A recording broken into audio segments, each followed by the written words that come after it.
అబ్బా ఏ ఒత్తిరావురా ఇది ఏంది ఇంకా వాడినాడు తప్ప నేను చూతికా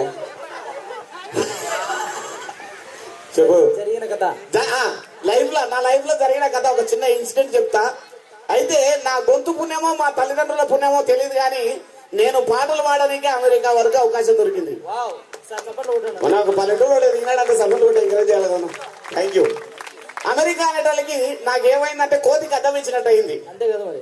ఏంటంటే మనది కట్టుబొట్టే కాదు, ఇంటికాడ పరిస్థితి కూడా ఇదే సేమ్. పొద్దులు వేసినావా, పేడగాసు నొక్కునేవా, ఎద్దులకు మేపేసినావా, సేద్యం చేసుకునేవా, ఇదే పని.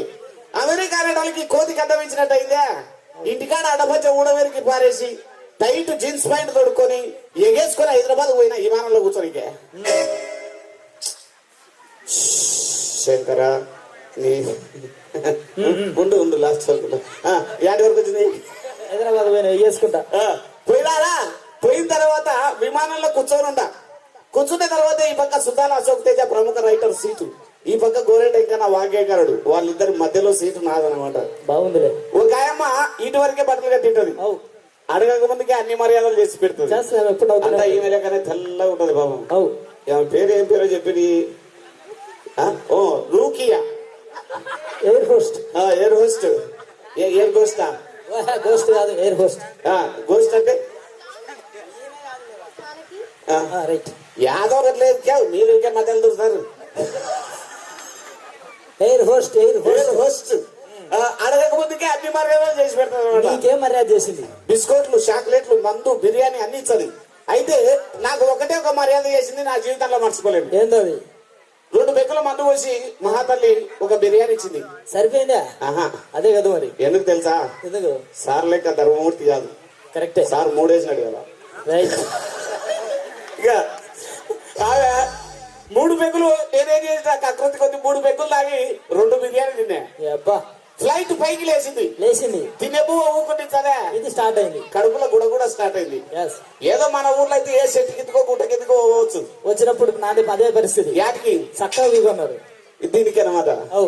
అయితే విమానంలో ఒక ఆయమ్మని అడిగిన ఎయిర్ హోస్ట్ ను, ఒక యాది ఏమంటావు తల్లి ఏంటి ఏమన్నది? ఎర్ర జలము ఒక యాది కాంతి అంటే what can I do for your. ఒక నీలేక ఇంగ్లీష్ వచ్చింటే నేను కూడా యానో సట పని చేస్తున్నాక పరిస్థితి అది కాదు. ఇక అంటే ఆ అమ్మ English law go to straight and take left అనే అబ్బా అని చెప్పి మొత్తానికి నానాక తిప్పలు పడి బాత్రూమ్ వరకు పోయినా. పోయిన తర్వాత లోపలికి పోయి డోర్ వేసిన. మనకు అలవాటైనదే కదా, గడ పెడదామంటే గడ దొరకడంలే. అంటే 3 పెగ్గులు వేసినోనే కాదు, గడ లేదు.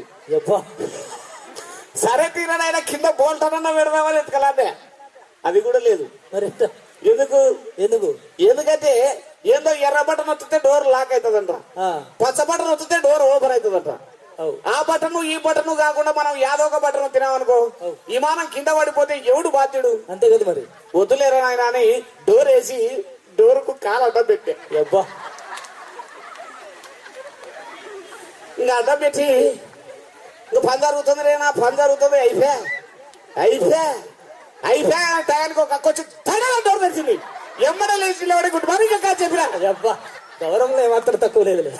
చూసినాయమ్మా ఊకినన్నా పోతుందా, కిందికి మిందికి ఒక నువ్వు నగి ఈయన చచ్చిపోయావుగా బావ ఇంటికాడ నన్ను అడుగుతాడు, బట్ట మూసుకొని అవుతాడు, అదే చెరుకు మూసుకొని అవుతుంది, ఊపిరాడక చచ్చిపోతే ఎవరు దిక్కు. కిందికి మీదికి ఎగాదిగా 4 సార్లు చూసి ఓసారి క్యారియర్ అట్లా అంతే. ఏమని కాకు నీ పని నువ్వు చేసుకొని. ఎప్పుడన్నా మీరు కూడా విమానం ఎక్కితే జాగ్రత్త, గట్టిగా సపర్లు కొట్టరు. Thank you. మళ్ళొత్తా.